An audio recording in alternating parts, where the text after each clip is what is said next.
कांग्रेस की अघोरी है क्या कमलनाथ?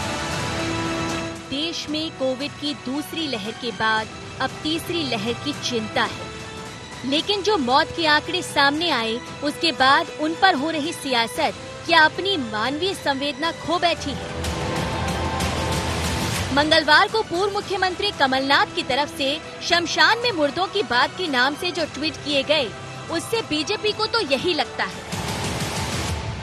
सरकार के गृह एवं जेल मंत्री ने कमलनाथ को अघोरी बता दिया है, जबकि चिकित्सा शिक्षा मंत्री ने अलग अंदाज में कांग्रेस पर हमला बोला है। अब ये जनता के साथ क्रूर मजाक है, असंवेदनशीलता की पराकाष्ठा है। इन्हें मुर्दों की आवाज सुनाई देने लगी। कांग्रेस की अघोरी है क्या कमलनाथ? हद है। मतलब आप ट्वीट उनके देखें, आज जब जनता को सहानुभूति की जरूरत है, सहानुभूति के दो शब्दों की जरूरत है, तब मुर्दों की बातचीत सुनाई पड़ रही कमलनाथ जी। ठीक है, आप नहीं बोल सकते सहानुभूति के दो शब्द, ठीक है, आप नहीं किसी गरीब की सेवा करना चाहते हो, सोने का चम्मच मुंह में पैदा होने वाले लोगों, तो कम से कम मजाक तो मत करो जनता के साथ। बहुत ही शर्मनाक है कमलनाथ जी का ये ट्वीट। लाश पर राजनीति करने का काम कांग्रेस के नेता करते हैं, इससे दुर्भाग्यपूर्ण कुछ और नहीं हो सकता। मुझे लगता है कमलनाथ जी को यदि इसी तरह की बात करनी थी तो सिख दंगों पर भी वो प्रकाश डाल देते, जिसके खून के दाग उनके दामन पर अभी तक हरे हैं। इस तरह से लाशों पर राजनीति करना और शवों का मजाक उड़ाना, मुझे लगता है इतने वरिष्ठ राजनेता को शोभा नहीं देता। कमलनाथ जी इस ट्वीट को तत्काल डिलीट करें और माफी मांगे। दमोह चुनाव के बाद से प्रदेश कांग्रेस का अंदाज बदला है। बात कोविड महामारी की हो या अन्य मुद्दों की, कांग्रेस अघोरी का जवाब अघोरी से ही देती नजर आई है। मुख्यमंत्री बनने के लिए इतनी पूजा पाठ करा चुके हैं कि इनको अघोरी, तांत्रिक, इस तरह की भावना इनकी अंतर से उद्वेलित होती है। कैसे मैं मुख्यमंत्री बनूं, इसलिए इनको अघोरी भी याद आता है, तांत्रिक भी याद आता है, अन्य। देश और प्रदेश में कोविड महामारी की दूसरी लहर काल बनकर आई। कई लोग काल के गाल में समा गए। विपक्ष का काम है जहां गड़बड़ है उससे सरकार को आगाह करे, लेकिन शमशान की सियासत कितनी जायज, और बड़ा सवाल यही कि अघोरी कौन। Bureau report, IND 24।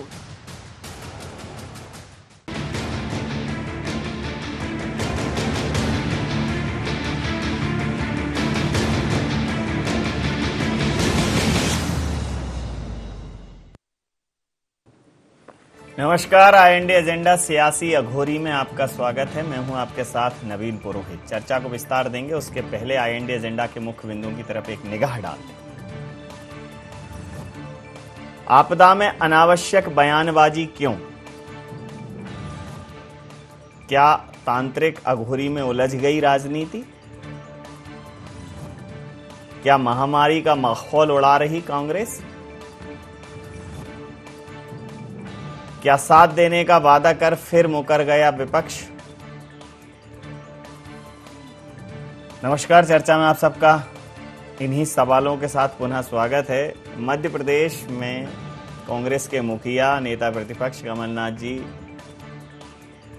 ये तंज कसते हैं कि दो मुर्दे आपस में बात कर रहे थे कि अगर अच्छे दिन और 15 लाख के लालच में नहीं आते तो 20 से 25 साल और जी लेते। निश्चित रूप से ये मजाक है, लेकिन स्तरहीन तो है, इसमें कोई दो राय कि मुर्दे आपस में बात कर रहे थे। उनके इस ट्वीट पर प्रदेश के गृह एवं जेल मंत्री नरोत्तम मिश्रा जी ने कहा कि कमलनाथ जी को जनता की आवाज़ नहीं सुनाई देती, किसान की आवाज़ नहीं सुनाई देती, पीड़ित मानवता की पुकार नहीं सुनाई देती, लेकिन मुर्दे बात कर रहे हैं, मुर्दों की बातें सुनाई देती हैं। तो क्या कमलनाथ जी अघोरी हैं?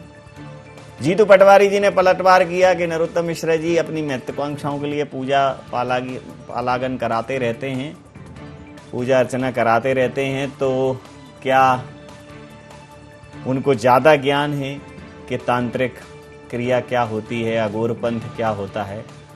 कुल मिलाकर कमलनाथ जी का ये ट्वीट चर्चा का विषय बन गया है। मध्य प्रदेश के चिकित्सा शिक्षा मंत्री विश्वास सारंग ने कहा है कि वो ट्वीट डिलीट करें और माफ़ी मांगें। इसी मुद्दे पर करेंगे चर्चा। हमारे साथ चर्चा में शामिल हैं राजू मालवीय जी, प्रवक्ता हैं मध्य प्रदेश भारतीय जनता पार्टी की। अपराजिता पांडे, प्रवक्ता मध्य प्रदेश कांग्रेस की, हमारे साथ हैं। प्रकाश हिंदुस्तानी साहब, वरिष्ठ पत्रकार, हमारे साथ हैं। आप समस्त महानुभावों का बहुत बहुत स्वागत है।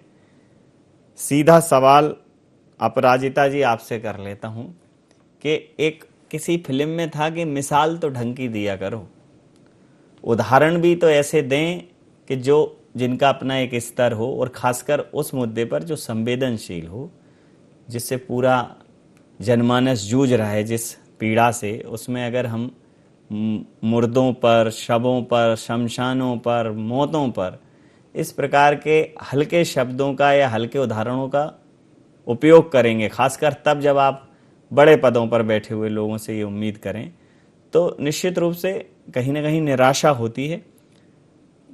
कमलनाथ जी ने जो ट्वीट किया कि 2 शब्द बातें कर रहे थे, मजाक हो सकता है लेकिन करना चाहिए था। देखिए नवीन जी, आज मध्य प्रदेश हो या पूरे देश हो, दुख और आतंक का माहौल है।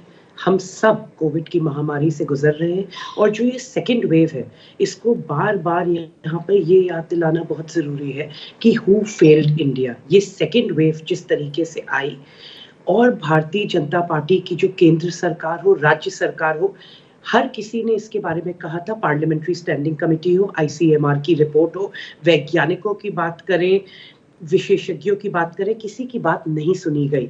आज के अखबार में जब ये ऐसे आते हैं ना कि गंगा किनारे, ये मैं चाहती हूँ आपको, आज शवों की गिनती तक पुलिस कह रही, गिनती करना, आंकड़े मिलना मुश्किल है। तो स्तरहीन राजनीति किसने की है, मौतों का सौदागर कौन है, ये आज पूरा देश जान चुका है।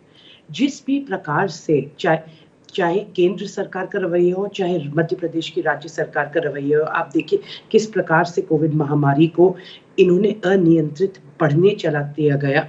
और बात कर रहे हैं कमलनाथ जी के ट्वीट की, यहाँ पर हमें संवेदनशीलता दिखानी चाहिए। कांग्रेस पार्टी एक विपक्ष के रूप में हमेशा सकारात्मक जब भी सुझाव दिए गए उनको नकार दिया गया और एक वीक बाद वही सुझावों को इम्प्लीमेंट किया गया।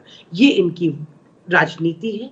मैं तो यहाँ पर सीधे सीधे ये कहूंगी, 16 साल भाजपा सरकार थी, एक ऑक्सीजन प्लांट नहीं बना। ये किस मुंह से किस चीज की बात करते हैं, नैतिकता के आधार पर? तो आज जितनी मृत्यु हुई है उस हिसाब से तो शिवराज सिंह चौहान जी को आज नैतिकता के आधार पर इस्तीफा दे देना चाहिए। आज भारत जो सबसे ज्यादा वैक्सीन प्रोड्यूसर देश था, आज हमारे पास वैक्सीन ही नहीं है। 80 to 90% हमारा वैक्सीनेशन ड्राइव गिर चुका है। क्यों है? हम है, आप जानते हैं, जनता भी जानती है। 3%, सिर्फ 3% नवीन जी अभी सेकेंड डोज वैक्सीन का मिला है। तो क्या ये बातें नहीं दर्शाती? अपनी विफलताओं को स्वीकार करिए, मानिए और उन्हें इंप्रूव करने की बातें करिए, ना कि उन्हें नकार दीजिए। शव उन्नाव में हो, प्रयागराज हो, पन्ना तक आ गए हैं। क्या ये भारतीय जनता पार्टी की जिम्मेदारी नहीं बनती कि आज वो जनता से विनम्र तरीके से माफी मांगे और राजनीतिकरण बंद करें बातों का, और कोविड में मेडिकल इंफ्रास्ट्रक्चर सुधारने की बातें करें? हम लोग सकारात्मक तरीके से सब, विपक्ष, सरकार, सब आगे बढ़े जिसमें जनता का भला हो पाए। बिकॉज यहाँ स्वास्थ्य की बात है, यहाँ पर जानों की बात है।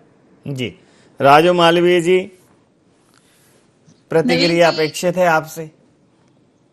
मैं अपनी साथी की संवेदनशीलता देख रही थी। आपने प्रतिक्रिया चाहिए थी कमलनाथ जी के ट्वीट पर, लेकिन उस विषय पर कुछ भी बोलने से वो बचती नजर आई। पर मेरा एक प्रश्न है कि जब 2 शव बात कर रहे थे तो कमलनाथ जी वहां क्या कर रहे थे? क्योंकि मुझे तो ये पता है कि शिव की शक्ति निकल जाती है तब इंसान शव बनता है। तो क्या ये भी वहां उसी भूमिका में थे? क्योंकि शव की भाषा तो शव ही पहचान सकता है। नहीं, इसीलिए शायद आपके गृह मंत्री ने उन्हें अघोरी कहा है कि शमशान में ऐसे और भी लोग होते हैं जो जाते हैं, तांत्र क्रिया करने वाले अघोरी लोग भी जाते हैं, इसीलिए शायद कहा। मैं उस बात पे भी आऊंगी, अभी मैं अपनी बात पहले पूरी कर लूं कि आप वहां क्या कर रहे थे। और शव की भाषा तो शव ही समझ सकता है। तो कमलनाथ जी, मैंने आपका ट्वीट देखा, अक्षरशः देखा, उसकी प्रतिक्रियाएं पढ़ी।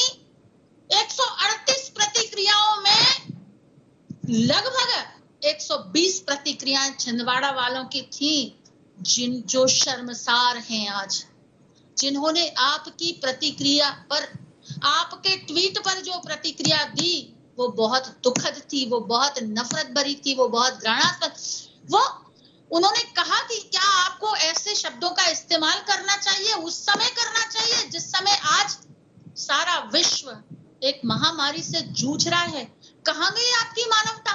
और एक ट्वीट पर प्रतिक्रिया करने वाले भाई हैं अभय सिंह, उन्होंने तो यहां तक भी कह दिया कि कमलनाथ जी जो आपके ट्वीट में लिखा है वो आपको शोभा नहीं देता। ईश्वर ना करे कि जिनकी आप बात कर रहे थे ना, उस बात करने वालों में कोई आपका घर का हो।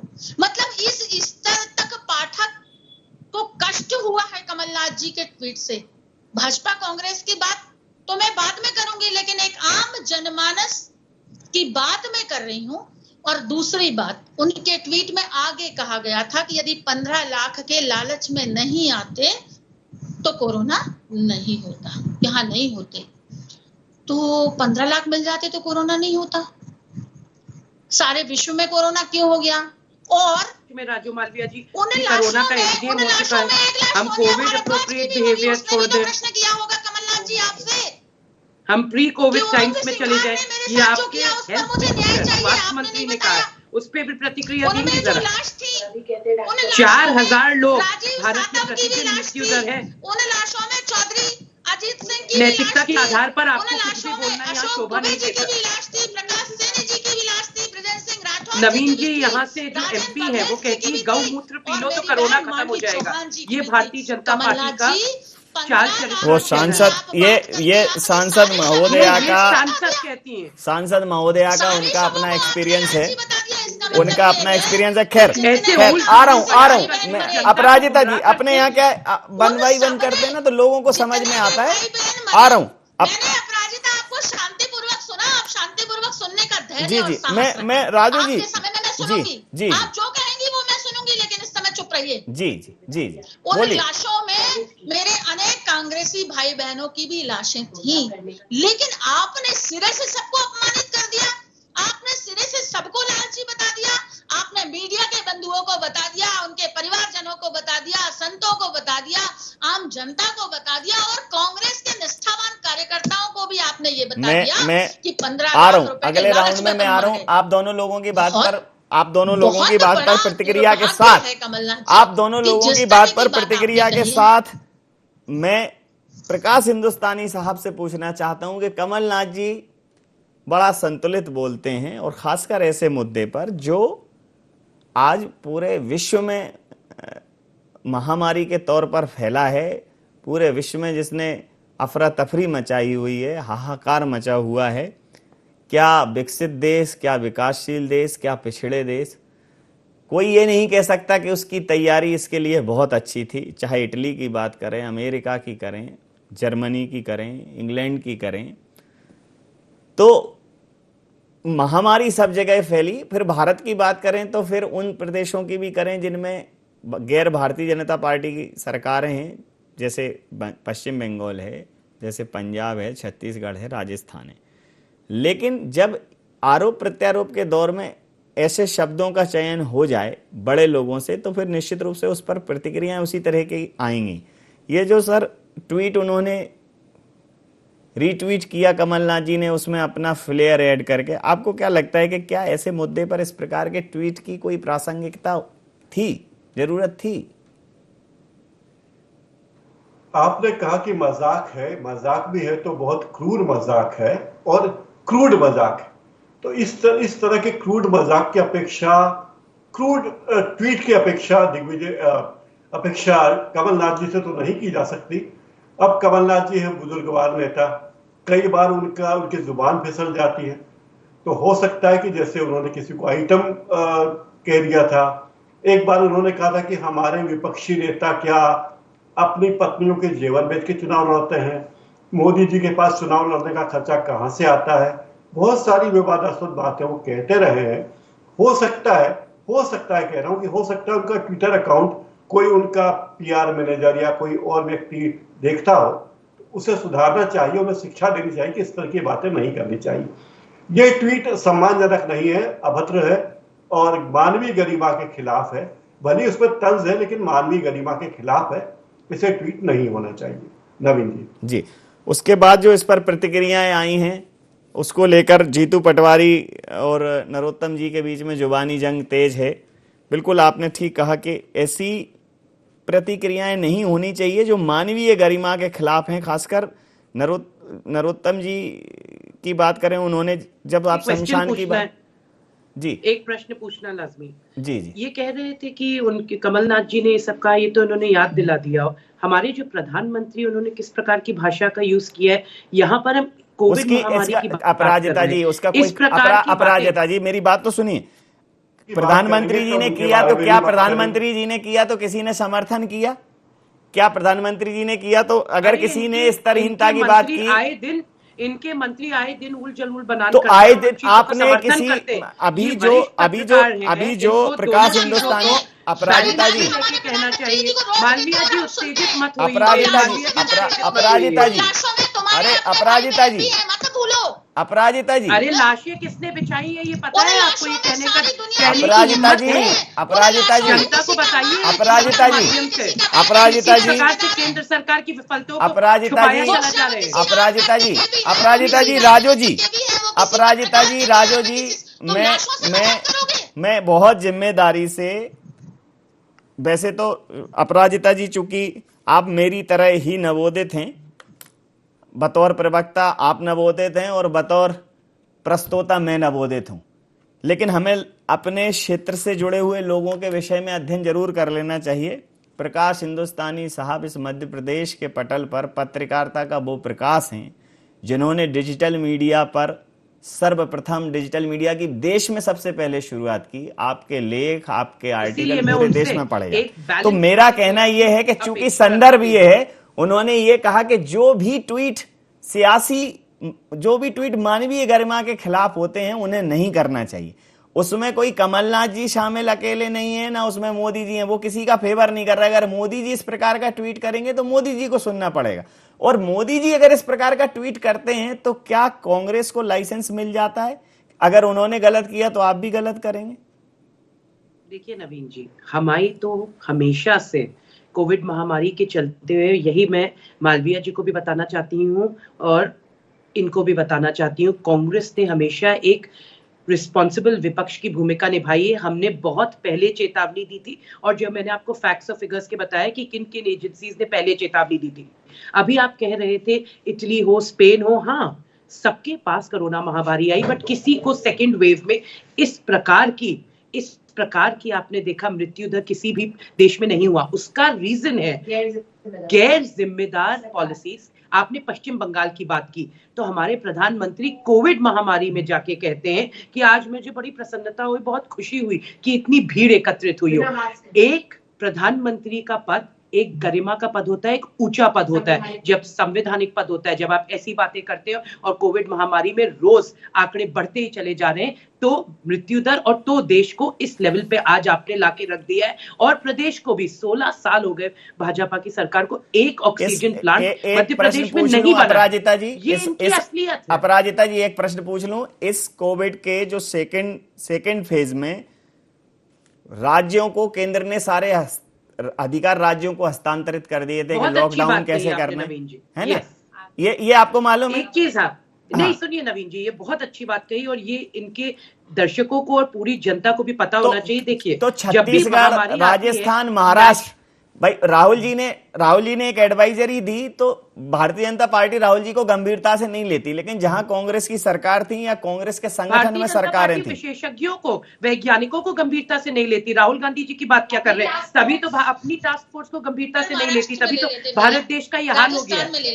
मालवीय जी धैर्य रखिए, प्रश्न मुझसे पूछा गया, फिर आप पे भी आएंगे। बहुत अच्छी बात कही आपने नवीन जी यहाँ पर कि जब ऐसी महामारी होती है तो नेशनल डिजास्टर मैनेजमेंट एक्ट लागू किया देश में, एपिडेमिक एक्ट लागू किया, जहां पे सारे पार्ट्स केंद्र के पास होते हैं। जब पहली वेव हुई तब इन्होंने कहा कि युग पुरुष बन गए, प्रधानमंत्री सारी वाहवाही अपने पास लूटने लगे, सारी वैक्सीन जो प्रोड्यूस हुई वो बाहर भेज दी। और फिर जब कहा कि क्यों भेज दी, इन भारतीयों के लिए क्यों नहीं रखी, तो फिर उसका जवाब ही आता है हमारे पास तो कुछ था ही नहीं, कंपनीज ने उसको बाहर भेज दिया। तो ये रूल है। तो फिर आप वाहवाही क्यों बटोर रहे थे कि आप वैक्सीन मैत्री कर रहे हैं?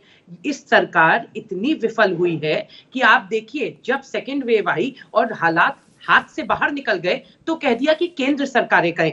पूरे विश्व में कहीं भी राज्य सरकारें करें, राज्य सरकारें इंटरनेशनल टेंडर्स फ्लोट करेंगी वैक्सीन के लिए। ये कहाँ का ज्ञान है? ये कैसी बातें हैं? अगर महाराष्ट्र हो, जवाब दीजिए राजो मालवीय जी। प्रश्न पूछने को ज्यादा नहीं है, अपराजिता ने बहुत सारे सवाल खड़े कर दिए।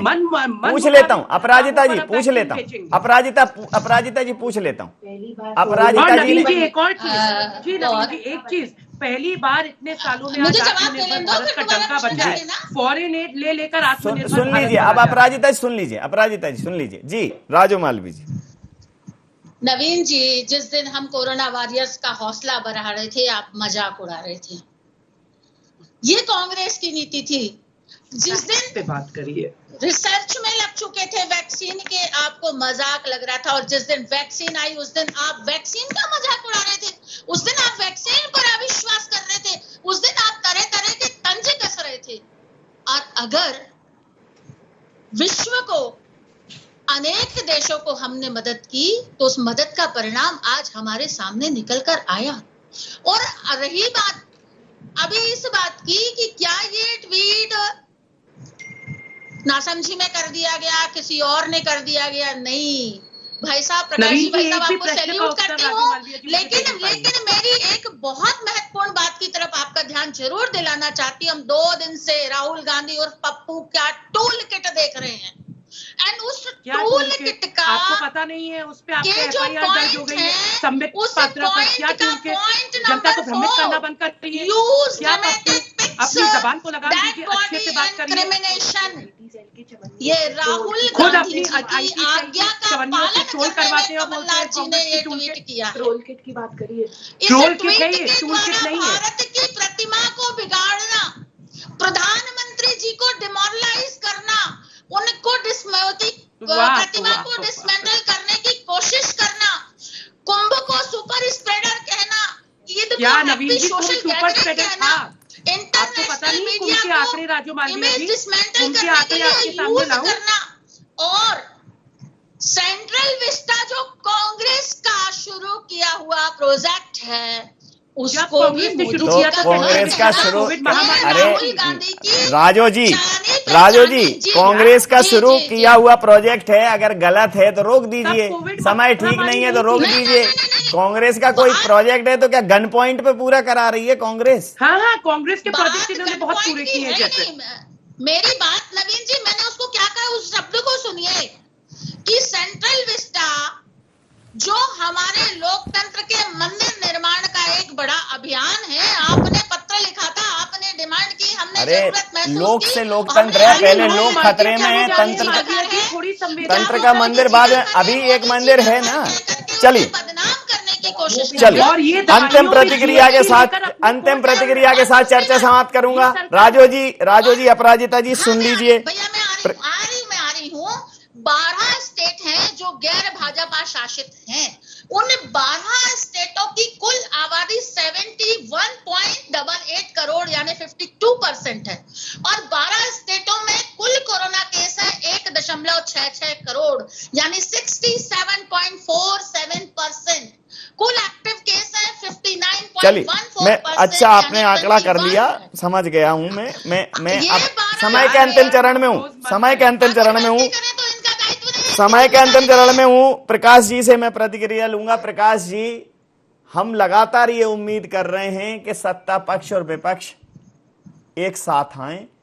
जो भी गलतियां हुई हैं कालांतर में अनुमान लगाने में, वो अपनी जगह हैं, लेकिन अब व्यवस्थाएं बनाने में और व्यवस्थाओं के क्रियान्वयन में एक साथ आने की जरूरत है।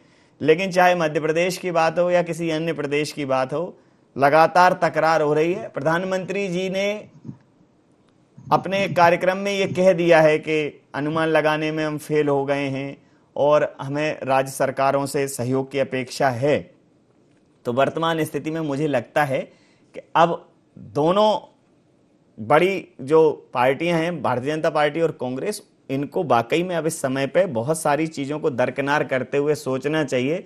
और अगर बड़े नेता सिर्फ इसी में आनंद उठाते रहेंगे कि वो अच्छे दिन का कहा था तो देखो इतने लोग मर रहे हैं, तो ये फिर उन जगहों पर भी हो रहा है जहां कांग्रेस की सरकार है, ये उन जगहों पर भी हो रहा है जहां गैर भारतीय जनता पार्टी की सरकार है। तो ये मुझे लगता है कि इस समय पे जरूरत है कि गंभीरता और संवेदनशीलता के साथ राजनीतिक नेतृत्व एक नेपथ्य में जाए, उसका ठीक अभाव दिख रहा है यहाँ, और इस वजह से शायद वैश्विक पटल पर हमारी छवि भी बहुत खराब हो रही। नवीन जी, कुछ बातें, कुछ ऑब्जर्वेशंस हैं, वो मैं आपसे शेयर कर रहा हूं जी। एक तो ये कि सरकार की नाकामी पर चर्चा करने का मतलब ये नहीं है कि आप सरकार को डिमोरलाइज कर रहे हैं, देश विरोधी कार्य कर रहे हैं, नंबर एक। नंबर दो, जो गैर बीजेपी वाले राज्य हैं, छत्तीसगढ़ की बात करें, राजस्थान की बात करें, वहां टीकाकरण ज्यादा अनुपात में हुआ। इस बात को नोट करना चाहिए कि वहां ज्यादा गंभीरता से लिया गया है टीकाकरण को। नंबर तीन, जब टीके को इंपोर्ट करने पर आपत्ति की गई थी, तब कहा गया था कि ये करना चाहिए, हमारी राष्ट्रीय जरूरत है। जब विदेश से टीका इंपोर्ट करने की बात हुई तो कहा गया कि ये दलाली की बात कर रहे हैं। इस तरह की भाषा हमारे नेताओं को भी नहीं करनी चाहिए। मुझे लगता है कि मुद्दे से भटक रहे हैं हम, और पूरे मुद्दे भटकाए जा रहे हैं। मूल मुद्दा ये कि कोरोना पीड़ित लोगों का इलाज हो, उनकी व्यवस्था हो, और ये बात तय है कि भारत की जो हमारी व्यवस्था है, या सिस्टम कहे या सरकार कहे, वो फेल हो गई। जहां तक राज्यों को अधिकार देने की बात है, जब केंद्र सरकार विफल रही तो उसने वो सारी बातें राज्यों पर ढोल दी कि अब आप करो भाई, अब आप लॉकडाउन करो, अब आप कोरोना कर्फ्यू लगाओ। तो ये नहीं होना चाहिए। जब लॉकडाउन पहले लगाया गया था, 3 फेज में लगाया गया था, तब सारी व्यवस्था कर लेनी चाहिए थी। और हमारी संसद की एक समिति जिसमें 31 सांसद है, 31 सांसद from all the parties, Congress, BJP, वामपंथी सभी हैं। उन्होंने नवंबर में एक रिपोर्ट दे दी थी कि कोरोना की दूसरी लहर आ सकती है, उसे गंभीरता से लीजिए। अगर संसदीय समिति की रिपोर्ट को भी हम गंभीरता से नहीं लेते, मेरी या आपकी रिपोर्ट होती गंभीरता से नहीं लेते, कोई बात नहीं, हम कोई जनप्रतिनिधि नहीं है, लेकिन 31 सांसदों की समिति जिसमें सभी पार्टियों के लोग हैं, उसे ही सरकार गंभीरता से नहीं लेती। और हमारे प्रधानमंत्री डंके की चोट पर कहते हैं कि हमने कोरोना पर नियंत्रण पा लिया है, तो इसमें हमारी भद होनी है, क्योंकि हम ज्यादा ओवर कॉन्फिडेंट हो गए हैं। हमने अपने संसाधनों के उपयोग पर ध्यान नहीं दिया है, हमने अपने रिसोर्सेज का उपयोग उचित तरीके से नहीं किया। नवीन जी, मुझे यही कहना है। धन्यवाद। समय सीमा के चलते मैं ये चर्चाएं समाप्त करूंगा। आप समस्त महानुभावों का बहुत बहुत धन्यवाद, बहुत बहुत आभार। तो राजनीति के व्याकरण जो है वो बौने हो गए हैं, और राजनीति किसी भी स्तर पर मर्यादा चाहती नहीं। राजनीति के लिए जनमानस जैसे खिलौने हो गए हैं। जिस प्रकार की भाषा, जिस प्रकार की भाषा शैली, जिस प्रकार के शब्द, जिस प्रकार के वाक्य विन्यास, जिस प्रकार के आरोप प्रत्यारोप कोरोना के दौरान लगाए जा रहे हैं, हम असफलताओं पर चर्चा कर सकते हैं। इसके लिए संसद है, सदन है, सदन के पटल पर सवाल उठें, एक एक चीज का हिसाब हो। लेकिन इस समय जब चारों तरफ हाहाकार मचा हुआ है, तब जरूरत है कि गंभीरता और संवेदनशीलता के साथ दोनों पक्ष बेहतर काम करें, ताकि इसको रोका जा सके। फेलुअर जहां हुआ होगा उसकी भी पड़ताल करिए, लेकिन अब आगे फेलुअर ना हो उसके लिए भी काम करिए। तो जिस प्रकार से हमारे साथ वरिष्ठ पत्रकार प्रकाश हिंदुस्तानी जी ने कहा कि अगर हम इस प्रकार की बातें करेंगे तो निश्चित रूप से जो हम मुद्दा है उससे भटकेंगे, जो राह है उससे भटकेंगे। तो जरूरत सियासी शक्ति बनने की है, सियासी एक छत्रछाया बनने की है। और जिस प्रकार से सियासत में नफरत का भाव जो आ रहा है, जिस प्रकार की भाषा शैली इस्तेमाल हो रही है, वो निश्चित रूप से निराश करने वाली है। IND एजेंडा में इतना ही। आप बने रहिए IND 24 के साथ और देखते रहिए IND 24। नमस्कार।